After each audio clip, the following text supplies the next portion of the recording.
բլոկին վերաբերող դուք նշեցիք, որ ԱՄՆ-ի շահը թրիփի հետ կապված դա Իրանի հետ սահմանը վերահսկողության տակ վերցնելն է։ Այ ինչպես է դատելով հրապարակված ուրեմն փաստաթղթերից Ամերիկայի Միացյալ Նահանգները վերահսկողության տակ վերցնելու սահմանը, որովհետև այնտեղ զինված ուժեր ամերիկյան որպես այդպեսին չեն լինելու։ Լինելու է ընկերություն, որը օպերատորն է լինելու այդ ուրեմն կոմունիկացիայի, հա։ Ինչպես է դա տեղի ունենալու, ըստ ձեզ, երկրորդը թրիփում տնտեսական շահ չեք տեսնում։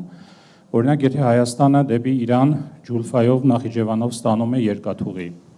եթե դեպի Ռուսաստան ստանում է երկաթուղային հաղորդակցություն, այստեղ տնտեսական շահ չկա։ Եվ երրորդ հարցը, թե ձեր բացման խոսքում, թե սրանից առաջ էլի հանրային խոսքում գրեթե չեմ նկատում, որ հնչի Արցախ վերադառնալու կամ Արցախը վերադարձնելու մասին թեզերը, որը մինչ այդ հնչում էր։ Ինչով է սա պայմանավորված։ Անիրատեսական եք համարում, չեք կարծում, որ այս պահին պետք է դրա մասին խոսել, եւ եթե անիրատեսական եք համարում, որ պահից սկսեցիք անիրատեսական համարել։ Շնորհակալություն։ Ուրեմն սկսենք, թե Հայաստանը ինչ է շահում։ Ես ուղղակի հիշեցնեմ հենց այս դայլիճում անցած մամուլի ասուլիսի ժամանակ գաղափարները։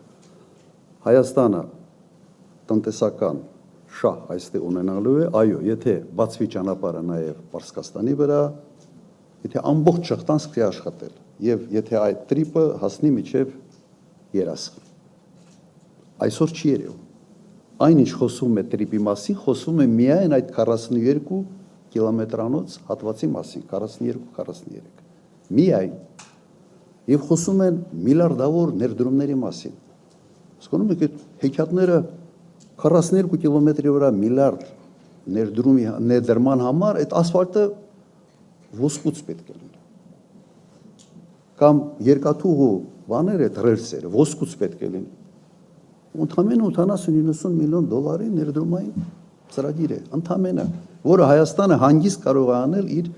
միջոցներով։ Պաուստային ֆոնդի հաշվին միայն 2 տարում բանի կառավարության կարելի է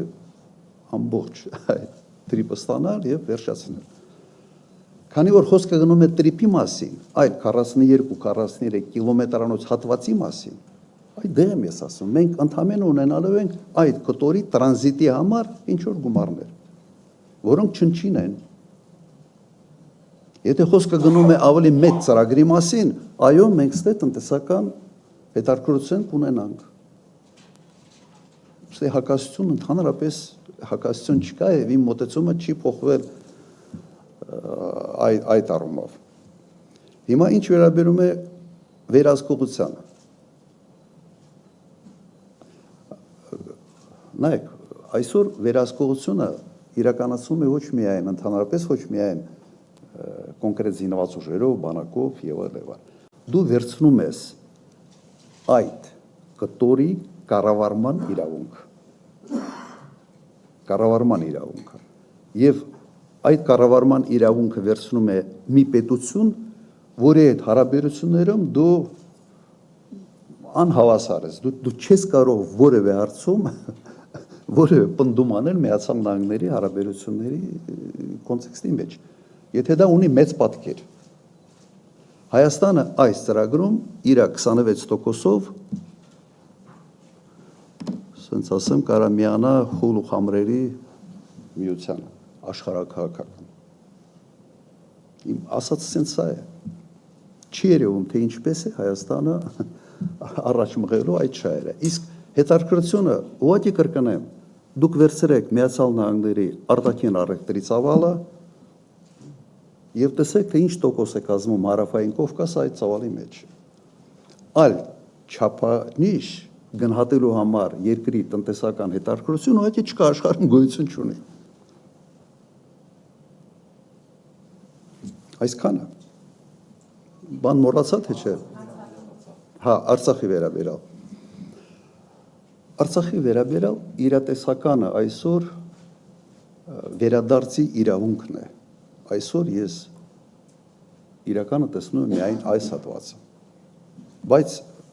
աշխարհը այնպիսի տեմպերով է փոխվում, որ ոչ մեկը չգիտի թե վաղը ինչ է լինելու, մի տարի հետո ինչ է լինելու եւ օրինակ Միացյալ Նահանգների այդ էսկալացիայի ճանապարհով աշխարհը գոտիների բաժանելը ուր է մեզ բերելու։ Այսօր մենք միայն կարող ենք ինչ-որ սցենարներ մշակել, սցենարների մասին մտածել, կարող է սցենար լինի, որ այո, շատ բարենպաստ լինի մեզ համար, կարող է նաև սցենար լինի, որ շատ անբարենպաստ լինի մեզ համար։ Դրա համար այսօր միայն խոսում ենք վերադարձի իրավունքի մասին, որը իր հետևից բերելու է գույքային նաև որոշակի իրավունքների, նյութական, այսպես ասենք, բայց սրանից ավել չեմ տեսնում։